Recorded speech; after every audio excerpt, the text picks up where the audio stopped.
I've been talking about books for so long. I've been pre-filming videos. And look at this. Going off camera for a little bit. Look at the way my dog is laying on my leg.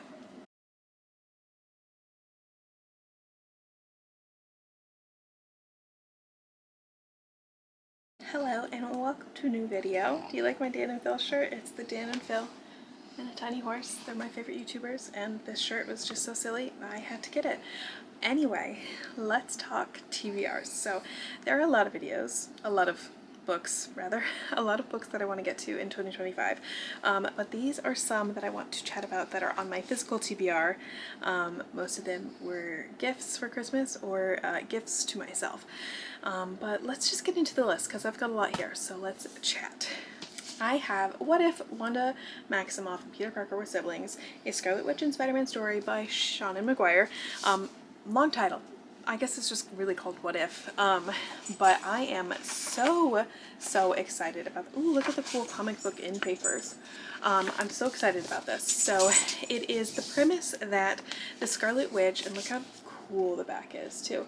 The premise is that Scarlet Witch is adopted into the Parker family as a teenager or as a kid, I don't know, baby, whatever, and grows up with Peter, and so their brother and sister, when they are older and I believe have developed powers or are developing powers, yeah, when Wanda's powers emerge, she then finds herself meeting a mysterious speedster named Pietro, which I'm sure will be an interesting turn of events. I'm so excited. I know they've done a couple of these What If books, I'm pretty sure, where they kind of take a twist on the story from the comics, and I'm just really excited to give it a try. And I really think if someone's going to write this, that isn't me, I guess. Seanan McGuire, I think, could do a really good job. I've loved her Gwen Stacy comic books, so I'm very excited to find out what happens in this story. What if Wanda and Peter were siblings? I'm very interested to find out. Next, a romance book, I have You Should Be So Lucky by Cat Sebastian. I am very excited to pick this up because it is a 1960s historical romance, and that is a decade, a historical period that I feel is largely ignored in the like historical romance world. Obviously we're always looking at like Victorian, Regency, that kind of thing, but I feel like we really, like, the 40s, 50s, 60s is really slept on. I feel like the 1900s, you know, 40s, 50s, 60s is still a really interesting time period to do historical romance pieces, especially as this is a LGBTQ plus story. It is two male characters, and I just cannot wait to find out what happens in the story. I think it sounds so good. So he is a writer for baseball. He writes for the art pages, but he's being sent to do writing for baseball, I guess. And then he is, I believe, a player. Yeah, a shortstop, a star shortstop. I don't know what that means in baseball, but he's one of the baseball players. Oh, he's in the costume on the front, so obviously he's a baseball player. Costume, uniform, I don't know. But I am so excited to give this book a try.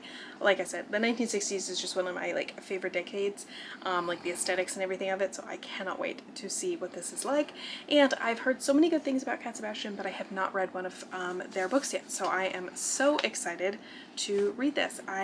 Next time I think I'm in a romance mood, this might be one of the first ones that I pick up. Next, I actually have two books. This is Can't Spell Treason Without T and A Pirate's Life for Tea. Look how beautiful these sprayed edges are. These were gifts to myself. And these are cozy fantasies, which is a genre I haven't specifically tried yet, so I'm very excited to see what exactly that means. I think it sounds so interesting and so fun. Book one is about Raina and Canth. They want to open a bookshop that serves tea while firelight, they want a cozy little place. But Raina is one of the queen's private guards, and then I need to look up this name. Canth is the most powerful mage in existence. So being a cozy bookshop owner is not necessarily in the cards for them, but this is them kind of finding their way and finding how to be happy with their lives and everything. And I just think it sounds so good. It's cozy, it's romantic. And look at these covers. Look, everything just looks so cozy and good. And I cannot wait to give them a try. Next, I want to pick up this book by Tracy Wolff that is Starbringer. This is by Tracy Wolff and Nina Croft. This is her sci-fi series that I have not read. I've read all of the Crave books, and I have read Sweet Nightmare. Sweet Nightmare. It's Sweet Chaos. That's not out yet. But I haven't read Starbringer yet, so I am very excited to give this a try. I actually don't know a whole lot of what this is about. I know it's a sci-fi. I know they're on a ship. Ooh, look at how pretty that is. Let me see if I can get it. Look at that. Gorgeous. It is about a group of thieves. I don't know. The sun is dying and it's happening way too damn fast. Their survival rests on a fancy space station and alien artifact it's carrying. So if your only choice are flaming death or stealing the space junk, you will do that. So yeah, they're like thieves trying to save the universe. But I'm very interested. There's not a lot of sci-fis that I've read, but I know and love Tracy Wolff's writing so much, so I feel like going into hers will be kind of a really good idea, because I am familiar with her writing and I really love her writing, so going into a genre that I'm not as familiar with reading, I think will be really fun to do, and I can't wait to pick it up. Next, I recently got this book. This is Assistant to the Villain by Hannah Nicole Mayer. This sounds so fun. This blew up on Bookstagram and on Book Talk this year, last year, I don't remember whenever it was published. And it's because it sounds so fun. Everyone's just got cool end papers. This is a map with some hilarious little doodles on it. Evil to-do list. That's funny. There is trigger warnings in the beginning, which I will go over. There is, since I'm looking at it, death of a sibling, child abandonment, sexual assault are discussed, and blood, death, battle, serious injury, extreme pain. So, just FYI. I was trying to see what year it was published. 2023. So last year, I think it went super viral, and it sounds so good. So Miss Evie, which is a name that I love, she needs a job, and the job she finds is the assistant to the villain, and I believe it becomes a romantasy from there. So I am so excited to give this a try. My hair's covering Phil. I think it's going to be so much fun, and I think it sounds so cute, and there's a sequel. I don't know if there's going to be a third book, but I just think it will create so many funny situations to be a regular person and be an assistant to someone who is labeling themselves the villain, or maybe everyone else is labeling them. I don't know yet, but I think it's going to be really good, so I'm excited to pick it up. Next, another recent addition is The Bridge Kingdom by Daniel L. Jensen. This is a fantasy that I believe was originally self-published and now, or indie published, and now it is traditionally published with this beautiful new cover. But this is the first book in a series that I believe is quite a few books. I'm just so mesmerized by this cover, I can't even tell you. And I liked the original covers, the indie published covers too, but the holographic feature on this is so beautiful. Anyway, this is a book that is set in a magical fantasy fae world. And in this, she is a warrior princess, and she is being traded off to another kingdom to secure an alliance. She's supposed to marry their prince or their king or whatever, but actually she was sent there to spy and possibly assassinate him. But would you believe it? There's not everything on the surface. There's more to the story, and they get to know each other and I believe fall in love. There's probably some rocks along the way. But yeah, Lara, begins to question whether she's the hero or the villain, as her feelings for her husband transform from frosty hostility to fierce passion. My favorite kind of thing. when I say enemies to lovers, this is what I want. I don't want toxicity, but I want drama. So very excited about that. Next on my list, I have Spells for Lost Things by Jenna Evans Welch. I don't remember if this came out last year or the year before, but she is who wrote Love and Gelato, and I really enjoyed that book. I didn't enjoy the Irish one as much, but this one just sounds so magical and cool, and it's my favorite color, so you know. But this is about a girl who is dealing with the aftermath of losing a family member, so trigger warning for that. I don't know if it says who it is. Oh, her aunt died, and then so they have to move to Salem, Massachusetts, and she starts discovering more of her history and some mysterious things happening in that town. I believe witchy things. So I'm very excited to pick this up. I think it'll be very interesting, very magical, very like, she has just such a, I don't know how to describe it, like just such a whimsical way of writing. She writes so beautifully, so I'm very excited to give this one a try. Next, I would like to continue reading some Marissa Meyer books because I've gotten a little behind. I have Gilded and Cursed.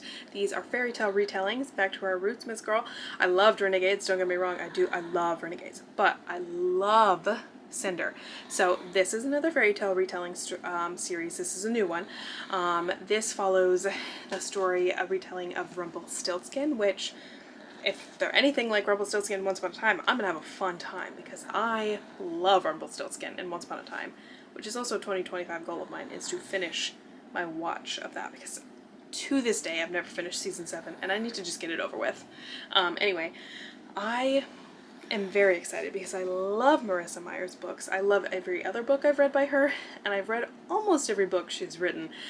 So I very much am looking forward to picking these up. I think they'll be fun. I think they'll be a little bit scary. I think they'll be magical, and I think they will be unexpected. That's what she's so good at. You never know what you're going to get, and you never know where it's going to go. So I'm so excited to pick these up. Next, another auto by author for me. This is The Scarlet Veil by Shelley Mahurin. I love Serpent and Dove. They're right there. I love that trilogy, and so I have been waiting and waiting for this to come out in paperback, and I finally was able to get it, and it's got these beautiful sprayed edges. It's a gorgeous edition, and this, whereas Serpent and Dove is witches, this is vampires, I'm pretty sure. Twin puncture wounds in its throat. It's vampires. And that's all I know about it, and frankly, that's all I need to know. It says on the back, romanticizing nightmares. I'm sold. I'm done. All I needed was her name on the cover, and I was sold. And then I get vampires? That's all I need. That's all I need. I'm so excited. I love her books, but I'm guessing there's a sequel, and I don't know if the sequel's out yet, so I might need to pace myself. Next, I have Spark of the Everflame by Penn Cole. I have been seeing this on so many people's 2024 like wrapped best books of the year, or like best romantasy books, so I'm so excited to give this a try. I also have it on Kindle, but I got this in a gift exchange, and I'll be honest, I hadn't heard of it before, but then so I looked it up on TikTok. It sounds so good. It definitely is romantasy, and it just sounds so fun. It is a magical world, and I have this cute little library stickers that I also got in the exchange. Also, in papers, oh, dropping things. The end papers are giving Stranger Things. I will be honest, I think this is the indie published. Oh no, this is not the indie published cover. The other one was indie published. This is giving 2010, the cover is, I won't lie, but also the Out of the Woods music video. But anyway, it's not my favorite cover, but it sounds really good. It is about a world that is colonized by gods and ruled over by the Descendant, their cruel, magic-wielding offspring. I'm already sold. Gods, magic, let's go. But the main character, her mother disappears, and so she's trying to escape, trying to figure out what happened, and ends up amongst all these magic wielders, and she's like, I'm in over my head, what am I doing here? And then the king's handsome, enigmatic heir, who's, I guess, dying, not sure how he's dying, maybe he's sick,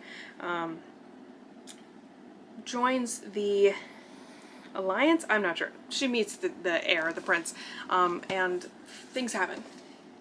I'm sold. That's all I need to know. 1, 2, and 3 I believe are out, but 4 is not. So again, might need to pace myself just a little bit. I do think this one is on Kindle Unlimited too, by the way.